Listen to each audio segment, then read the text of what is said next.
Hi, this is Trevor, and welcome back to my video channel. Today, I'm going to be doing something a little different from my usual weekly tarot videos. I thought I would post on a subject that I've been talking about over the years with a number of my colleagues and friends, and it has to do with reading and how both people approaching readings can have a perspective, and also a very necessary perspective that I was taught from a very early point to have in terms of the work that I do. And I'm not speaking on behalf of other readers here. This is really just my own personal experience, and I'd like to share it from that standpoint. When I started reading, and reading was something that my mother and my aunts did, not on a professional basis, but it was something that was going on from time to time in my family. And also, my mother and my aunts liked to go for readings occasionally. It wasn't something that they lived their lives by. It was something that they always said they took with a grain of salt. And that kind of perspective has been very helpful to me. I think what that boils down to, I think that the strong term for it is critical thinking. Sometimes when I'm out in a social situation and meeting new people, and people talk about what they do, um, I encounter the situation where I say, well, I'm a tarot card reader, or I'm an intuitive, or really there's no yellow pages heading for intuitives. So I'm listed as a psychic intuitive, and certainly that's part of the approach that I take to my work. But I often encounter people doing one of two things. They immediately show me their palms, and they expect a free sample. And I've never studied palmistry. And part of why I don't want to is I would have to really avoid people who'd be showing me their hands. So it's just funny that people expect a free sample on the spot. And certainly there's TV shows now where there's readers that seem to always be on and always picking up something and throwing that out there. Well, that's them. I was blessed very, very early on with partly the perspective of my dad, who was encouraging about developing intuitive awareness. But one thing he said to me is, remember, Trev, even a stopped clock is right twice a day. My dad had a lot of wisdom that he imparted to me. One of his other sayings was, sometimes what's more important than being right is what gets left. And really kind of a reminder that reading, at least to me, is a form of perception. Just like picking up on whether somebody's having a bad day or not. We all have a degree of intuitive awareness. And there's some things that come from our instincts, and there's some things that come more from the realm of intuition. When in a reading, we're picking up on those things about a person that are kind of more like the vibe of emotional energy. That's one thing. When we get very specific information, like I see a red truck, I see it having rust around the back end, and things of that nature, or time frames, that's coming from a different place. And certainly, there's part of reading that can have to do with generalization, some things that apply to all of us. That's partly why I like working with tarot. It's very reassuring to know that whatever we're working through, there's icons and archetypes that relate to those experiences. That's why there's art. That's why there's music. That's why we have creative means where we can share what we're going through and people can relate. So I like to think that a reading should be something that gives us food for thought, something that helps us to know that what we're moving through is experience that is valid and unique to ourselves, and at the same time, there's the experience of other people that can be brought to that.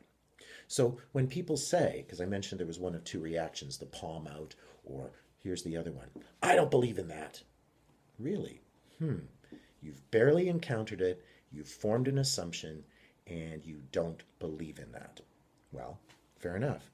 There's certainly a lot that goes on in terms of my profession where people put things out there where that could be a valid kind of knee jerk response. But there's also a thing called contempt prior to investigation, and that's cynicism. So, really, if a person's a cynic, I wouldn't want to waste their time or mine. And also, if a person's just a blind faith believer, that can be very dangerous. This is part of why I have some parameters in my work. I have to set an age limit, and personally, I choose to read for people only over the age of 18 because they're in a less impressionable state. I remember my auntie saying to me when I was younger and I wanted her to read my tea leaves, she said, "You're not gelled yet." Made me feel like a pudding. But really, what she was saying is, you're too impressionable, and really, a lot of your possibilities are still forming, which is quite beautiful. She said, save that for when you're older. And then when I got to be a little older, I was allowed to sort of sit in and observe and pick up on that sense of exchange that was happening. Sometimes, as a reader, you also have to apply a degree of critical thinking. How much of what I'm picking up is coming perhaps from my own bias?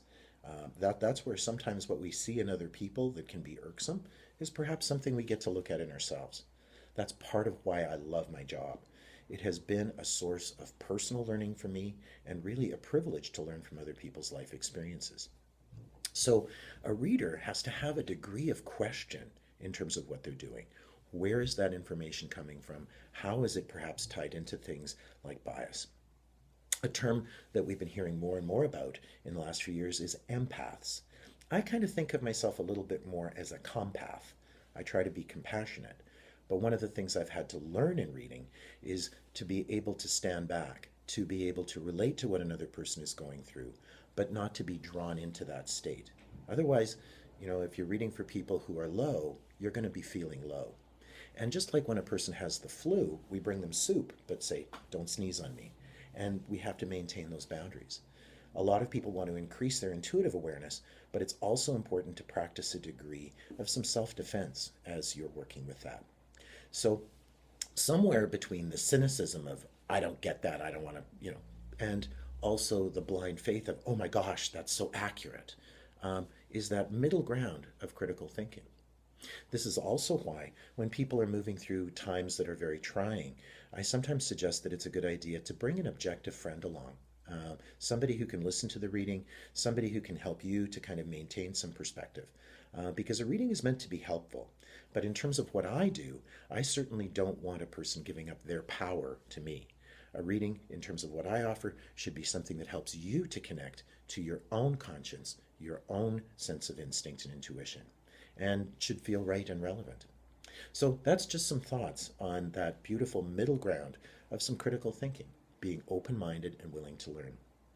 There's a great article that was written by a man named William James some time ago about the varieties of religious experience. And one of the things he says in that article is sometimes what's more important than the drama or the significance that we see on a level of the vision is what it motivates us to do. So if a reading can help us to feel that we have choices, that we have decisions, to maybe help us own our stuff, then I think that it has valid worth. I see what I do as an art form. And just like any form of art, we would want it to be received respectfully, but it's up to the person to kind of work with that information and work with that knowledge. You're ultimately the boss of your life.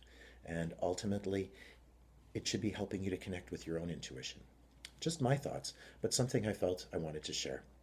Take care, and we'll look forward to seeing you again soon. And we're getting into our last two tarot cards for our Card of the Week series, and I will be posting that next one shortly. And we'll look forward to seeing you.